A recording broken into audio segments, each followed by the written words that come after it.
Salam radiasi untuk kita semua, Radiologi Dosinodisimus by Teaching We Learn. Baiklah, pada kesempatan ini kita akan membahas mengenai struktur sel, di mana struktur sel ini merupakan bagian dari radiobiologi. Seperti yang kita ketahui, struktur sel adalah suatu pengaturan dan hubungan antar unsur-unsur atau elemen-elemen sel yang saling berhubungan dalam suatu kesatuan sistem sel sebagai unit terkecil dari makhluk hidup. Kemudian berdasarkan jenisnya, sel ini dapat digolongkan jadi kurang lebih dua, yakni sel prokariotik dan eukariotik. Untuk lebih lanjutnya kita akan membahas lebih dalam pada materi kali ini. Nah, ini merupakan bagian-bagian dari sel. Yang pertama adalah atom. Sel ini terbentuknya dari atom awal mulanya. Kemudian berubah dari molekul organ senyawa di sini. Molekul senyawa, kemudian organel, maka terjadilah kehidupan di sini. Dimulai dari sel. Sel ini akan membentuk jaringan, kemudian jadi organ, jadi sistem organ dan organisme. Seperti ini sekilas mengenai pembentukan dari sel ini sendiri. Nah, jika di gambar di bawah ini terlihat gambar sel, kemudian ada tisu, bentuk dia organ, jelas dia sistem organ yang bekerja saling keterkaitan pada sistem ini. Nah, sini sebelum kita jauh, ini adalah gambar sistem sel. Di sini dapat kita lihat anatominya. Di sini dapat kita lihat ini adalah bagian nukleus, kemudian ada ribosom. Ini mitokondria. Kemudian ada sitoskeleton, ada badan Golgi juga, dan lain sebagainya. Dapat dilihat nanti di sini dipelajari kembali dan diingat-ingat kembali. Selanjutnya, komposisi kimia pada sebuah sel ini terdiri dari air. Air itu 70% sampai 85% protoplasma. Terdiri dari air. Fungsi air itu adalah sebagai aktivitas fisiologi sel berlangsung di dalam air. Menyerap dan menyalurkan panas, melindungi sel dari perubahan temperatur yang drastis. Nah, ini fungsi air di sini. Sedangkan garam ini apabila sel diletakkan di dalam air yang tidak mengandung garam, maka dia akan mati. Contohnya garam di sini adalah sodium atau Na dan potasium atau K. Garam membantu dalam produksi energi di dalam sel dan meneruskan impuls di dalam saraf. Lanjutnya, gugusan organik. Sini ada protein. Protein adalah 15% dari keseluruhan sel. Protein ini tersusun dari rantai panjang yang kompleks, yang stabil dan unik, yang disebut monomer. Monomer ini bergabung membentuk polimer. Kemudian prosesnya pembentukan polimer disebut dengan polymerization. Nama lain dari polimer adalah macromolecules. Jadi protein ini adalah macromolecules. Selanjutnya, unsur pembangun protein adalah asam amino, yang mana terdapat 22 varian pada organisme hidup. Asam amino ini berada dalam ikatan khusus yang disebut dengan ikatan peptida. Grup protein yang penting di dalam sel adalah enzim. Salah satu contoh yang terkenal adalah papin, yang berguna untuk melunakkan daging. Jadi ada banyak hal-hal yang saling keterkaitan di sini, termasuk dalam mengunyah, itu namanya papin, itu untuk melunakkan daging.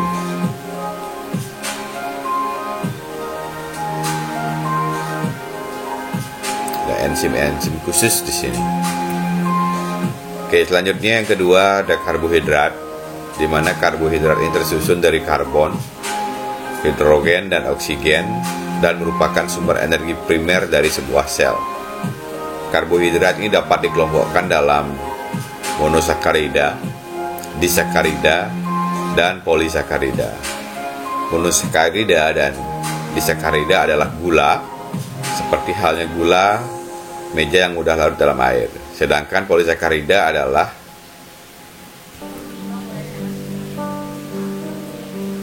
makromolekuler karena dia mengandung monomer. Monosakarida yang kemudian berpolimerisasi membentuk sebuah rantai. Kemudian yang ketiga ini adalah nukleus asid, di mana dua nukleus asid di dalam sel adalah deoksiribonukleik acid atau DNA dan ribonukleik acid atau RNA. DNA dan RNA ini juga merupakan polimer. Sedangkan yang keempat ini adalah lipid, secara umum disebut dengan lemak atau fat. Fungsinya adalah untuk menyimpan energi, melindungi tubuh dari dingin, dan membantu proses pencernaan. Jadi lemak ini juga sangat berfungsi untuk tubuh, seperti contohnya adalah sebagai penyimpan energi dan dapat melindungi tubuh dari dingin dan membantu proses pencernaan. Nah, inilah gambar gugusan organik dalam sel pada tabel di sini. Protein 15%, komponen asam amino, contohnya adalah insulin, albumin, Hb, enzim. Fungsinya adalah membentuk dasar dari sel dan jaringan. Kemudian ada karbohidrat yang kedua, terdiri dari kurang lebih 1%, ini terdiri karbon, H dan O, contohnya glikogen dan laktose. Fungsinya memberi energi. Kemudian ada nukleus asid, di sini 1%, komponen contohnya ada gula, contohnya DNA, RNA. Fungsinya info sel langsung dan transmisi info gen antar sel dan generasi. Kemudian lipid 2%, berbeda tiap jenis selnya. Contohnya kolesterol, castor oil, berperan dalam sistem protein, berbagai fungsi. Tujuanlah penyimpanan energi, penyedia dari protein itu sendiri. Nah, ini struktur sel dari diagram sel dapat dilihat di sini. Contoh anatominya di sini nukleus, membran nukleus, ini juga nukleus, kromatin, badan Golgi di sini. Ada membran sel. Kemudian ada mitokondrion di sini dan lain sebagainya. Nanti silakan dibaca-baca dan diingat-ingat untuk struktur diagram sel di sini. Selanjutnya struktur sel. Struktur sel ini terbagi dalam dua bagian, yaitu nukleus dan sitoplasma. Yang pertama adalah nukleus. Nukleus ini berada di dalam sitoplasma, terpisah oleh membran, maka ada yang disebut nukleoplasma atau di dalam nukleus, dan sitoplasma yang berada di luar nukleus. Struktur di dalam nukleus dan sitoplasma disebut dengan organel. Yang kedua ini adalah sitoplasma. Ini memegang peranan dalam fungsi metabolik di dalam sel, baik fungsi anabolisme atau membangun sintesa maupun katabolisme, memecah di sini. Komposisi organik untuk mendapatkan energi dan keperluan lain untuk kehidupan. Di dalam sitoplasma terdapat membran sel, retikulum, endoplasma, ribosum, mitokondria, lisosom, dan kompleks Golgi. Nah, selanjutnya isi dari sitoplasma ini adalah yang pertama adalah membran sel, di mana fungsi utama membran sel adalah untuk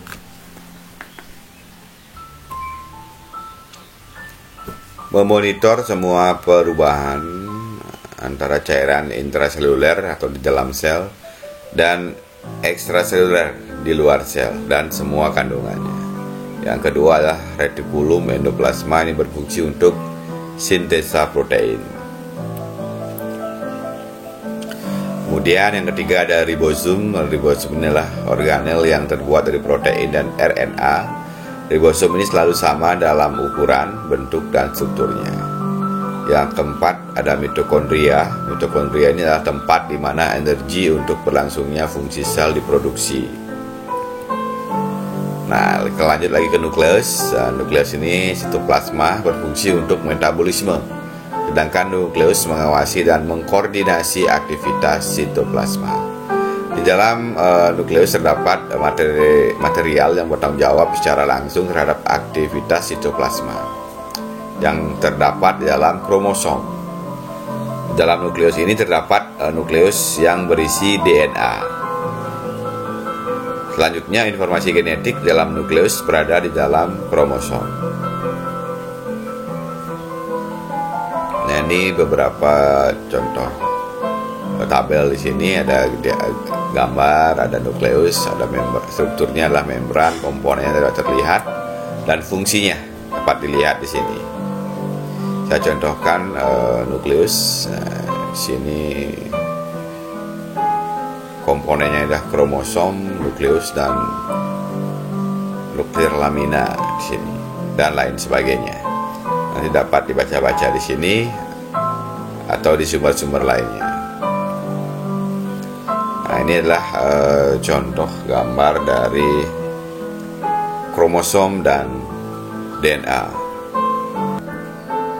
Di sini adalah gambar sel. Sel ini kemudian pembelahan dari kromosom. Di kromosom ini terlihat anatominya di sini. Dalam inti sel muncul DNA ini dikemas ke dalam struktur seperti benang yang disebut dengan kromosom di sini. Setiap kromosom ini terdiri dari DNA yang diikat erat di sekitar protein yang disebut histones yang mendukung strukturnya di sini. Komponen dalam inti sel yang mempunyai susunan ini bentuk dan fungsi khusus serta mempunyai kemampuan untuk mengadakan replikasi sehingga pembelahan sel dapat berlangsung dengan baik dalam kromosom di sini. Kemudian mereka berproses. Setiap kromosom ini memiliki titik penyempitan yang disebut sentromer yang membagi kromosom menjadi dua bagian atau lengan. Selanjutnya dalam proses ini maka adalah DNA. Cara kerja DNA ini adalah DNA ini merupakan turun-temurun pada manusia dan hampir semua organisme lainnya. Sebagian besar DNA ini terletak di inti sel, sebutannya yaitu DNA nuklir. Tetapi sejumlah kecil DNA juga dapat ditemukan di mitokondria atau disebut dengan DNA mitokondria atau mtDNA. Mitokondria ini adalah struktur dalam sel yang mengubah energi dari makanan menjadi bentuk yang dapat digunakan sel.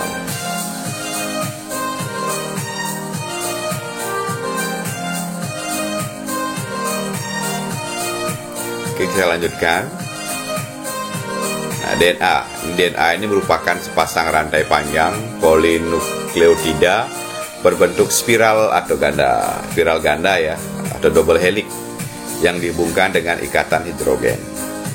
Sebuah nukleotida tersusun dari molekul gula atau deoxiribose, basa dan gugus fosfat. 4 jenis basa nitrogen yang terikat pada molekul gula dan saling berpasangan di sini adalah adenin, timin atau AT, guanin, sitosin atau GS. Nah, ini adalah gambar dari replikasi DNA.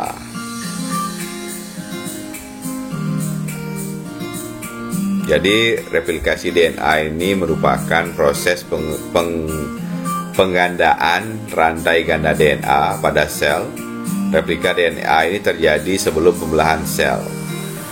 Kemudian prokariota terus-menerus melakukan replikasi DNA. Pada eukariota, waktu terjadinya replika DNA telah diatur yaitu pada fase S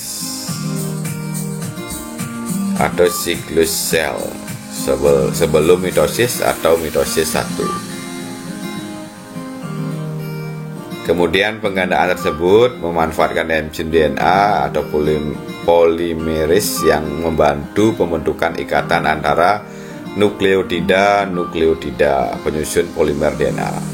Proses replikasi DNA dapat pula dilakukan in vitro dalam proses yang disebut reaksi berantai polimer ya, reaksi berantai polimer. Nah, di gambar ini replika DNA yang terjadi disebut dengan replika semi konservatif karena masing-masing dari kedua rantai DNA induk bertindak sebagai cetakan atau tempat untuk pembuatan dua rantai DNA dengan untai ganda yang baru. Nah, ini adalah diagram siklus sel. Siklus sel ini adalah rangkaian kehidupan sel dari mulai ia tumbuh hingga membelah dan menghasilkan anak. Secara garis besar, siklus sel terbagi menjadi dua fase, yaitu interfase dan metafase. Saya jelaskan sedikit. Nah, interfase ini adalah tahapan di mana sel anakan baru hasil pembelahan atau mitosis mempersiapkan pembelahannya. Nah, ini contoh-contoh bagiannya pada gambar ini sudah jelas. Ada G1, S, G2, M. Mungkin dapat saya jelaskan sedikit. Jadi pertama adalah fase G1 di sini.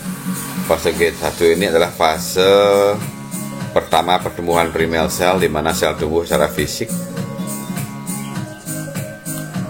Pada fase G1 ini disebut dengan fase istirahat karena tidak terjadi sintesis DNA, hanya persiapannya seperti pembentukan enzim dan protein. Pada fase ini juga DNA diperiksa oleh protein untuk memastikan tidak ada kerusakan sebelum DNA direplikasi. Kemudian ada fase S di sini warna hijau. Fase S ini disebut juga dengan fase sintesis karena pada fase inilah DNA dalam 23 pasang kromosom direplikasi. Pada fase S, DNA disintesis dari salinannya secara lengkap dengan cara replikasi. Kemudian fase G2 atau fase pertumbuhan sekunder adalah fase setelah DNA disintesis. DNA yang disintesis diperiksa dalam fase ini untuk memastikan tidak ada kerusakan setelah fase S. Pada fase G2 RNA dan protein yang dibutuhkan oleh sel kembali dibentuk seperti pada fase G1. Fase G2 adalah fase persiapan sel sebelum pembelahan sel berlangsung, di mana sel harus mempersiapkan enzim dan protein yang dibutuhkan untuk pembelahan sel. Yang terakhir di sini fase M. Fase M atau mitosis adalah fase pembelahan sel yang telah dibahas pada materi sebelumnya, yaitu tahap-tahap mitosis. Pada mitosis, sel membelah menjadi dua anakan yang identik dengan induknya. Setelah mitosis selesai, kedua sel anakan akan masuk ke dalam fase pertumbuhan sekunder G1 dan memulai ulang seluruh prosesnya. Inilah mengapa pertumbuhan sel disebut dengan siklus, karena akan terus berulang sepanjang kehidupan organisme tersebut. Jadi maka ini akan berulang-ulang kembali, makanya disebutnya adalah siklus dalam sel, di sini siklus sel.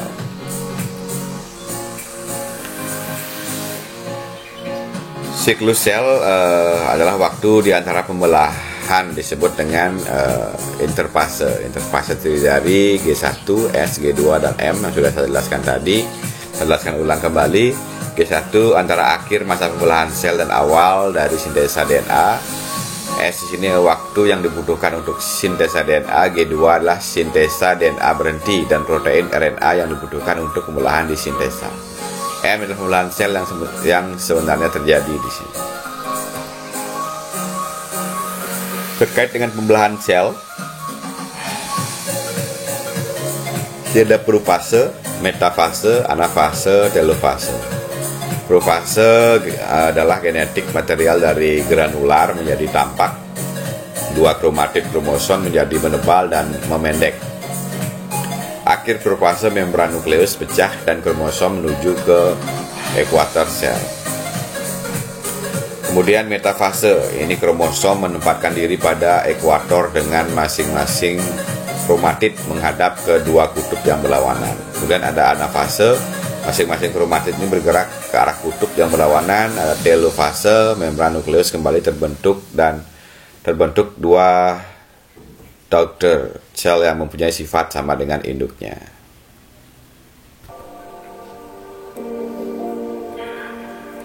Selanjutnya diagram mitosis pada sel somatik. Ini pembelahan sel mitosis ya, terjadi pada sel-sel tubuh atau sel somatik di sini, atau makhluk hidup. Pada pembelahan ini dihasilkan sel anak yang mempunyai jumlah kromosom sama dengan kromosom sel induk. Pembelahan mitosis adalah tipe pembelahan sel yang menghasilkan dua sel anakan. Sel anakan ini mempunyai karakter identik secara genetik dengan sel induk. Artinya, kedua sel anakan yang terbentuk mempunyai susunan genetik sama, termasuk sama jumlah kromosom dengan induk. Jumlah kromosom yang dimiliki oleh sel anakan adalah 2N atau disebut dengan diploid. Sel diploid adalah sel-sel yang kromosomnya berpasangan atau 2N. Pembelahan mitosis adalah proses yang berkesinambungan yang terdiri dari atas 4 fase pembelahan. 4 fase pembelahan mitosis adalah profase, metafase, anafase, dan telofase. Ini ya, profase, ada metafase, kemudian ada anafase, kemudian telofase. Pada tahap akhir pembelahan mitosis atau fase telofase umumnya selalu diikuti pembelahan sitoplasma yang disebut dengan sitokinesis. Saat sitokinesis terbentuk cincin pembelahan yang berfungsi membagi sitoplasma sehingga terbentuk dua sel anakan. Kita jelaskan kembali profase. Profase ini terdapat dua hal dalam fase profase, yaitu membran inti mulai rusak menjadi bagian-bagian kecil atau fragment. Benang-benang kromatin membadat menjadi kromosom. Kemudian ke metafase. Kromosom ini berjajar pada bidang pembelahan. Kemudian di anafase terjadi kromatid saudara dari setiap pasangan memisah menuju kutub yang berlawanan. Pada akhir anafase, kedua kutub sel memiliki kromosom yang jumlahnya sama. Selanjutnya telofase. Terdapat dua hal dalam fase ini, yakni membran inti mulai kembali bergabung. Yang kedua adalah kromosom mulai meregang.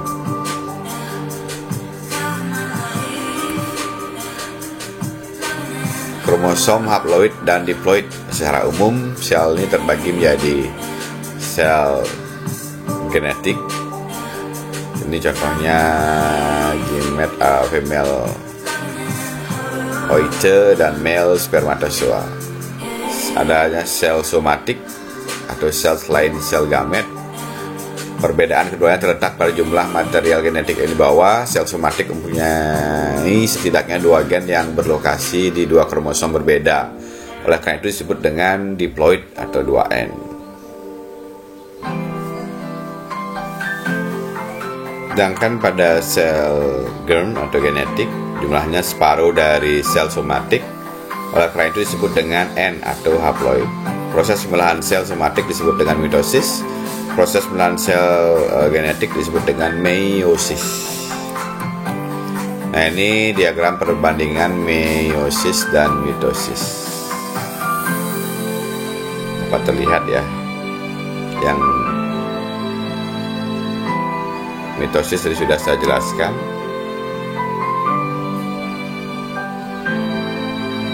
Sekarang saya jelaskan yang meiosis di sini perbandingannya.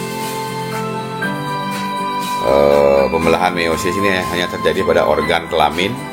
Pembelahan meiosis ini berfungsi untuk menghasilkan sel gamet atau sel telur dan sel sperma. Melalui pembelahan ini akan dihasilkan sel anak yang mempunyai kromosom setengah dari kromosom sel induk.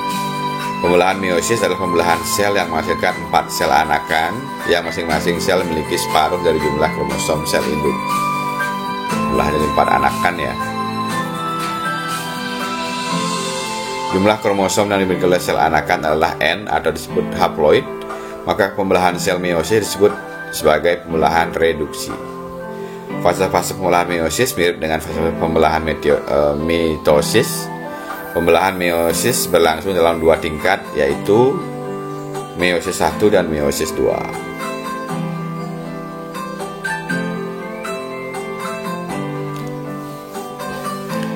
Yang pertama adalah fase pembelahan meiosis 1. Fase pembelahan meiosis 1 adalah profase 1. Terdapat 3 hal dalam fase profase 1, yakni membran inti mulai rusak menjadi bagian-bagian kecil atau fragmen dan terbentuk gelendong pembelahan. Yang kedua, benang-benang kromatin mendapat menjadi kromosom dan kromosom homolog berpasangan. Yang ketiga, terjadi pindah saling pertukaran segmen molekul DNA yang sesuai di antara kromatid non saudara. Kemudian metafase 1, kromosom berjejer pada bidang pembelahan. Anafase 1, kromosom homolog memisah dan bergerak ke kutub-kutub yang berlawanan. Telofase 1, terdapat 3 hal pada fase telofase, yaitu kromosom homolog memisah dan bergerak ke kutub-kutub yang berlawanan. 2, membran inti mulai terbentuk kembali. 3, sitokinesis menyebabkan terbentuknya 2 sel anakan yang bersifat haploid. Kemudian pada fase pembelahan meiosis 2 ada profase 2 ada 2 hal dalam fase ini, yaitu membran inti mulai rusak menjadi bagian-bagian kecil dan terbentuk gelondong pembelahan. Selanjutnya metafase 2, kromosom berjejer pada bagian pembelahan. Anafase 2, kromatid terpisah dan bergerak ke kutub-kutub yang berlawanan. Telofase 2, nukleus terbentuk, kromosom terurai membentuk kromatin dan sitokinesis terjadi. Itu tadi diagram perbandingan meiosis dan mitosis. Meiosis terjadi ini di di sel gamet untuk sel telur dan sel sperma.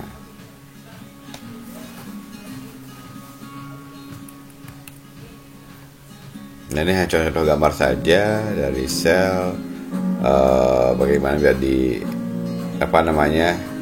sperma dan lain sebagainya. Sistem pembuahan di sini.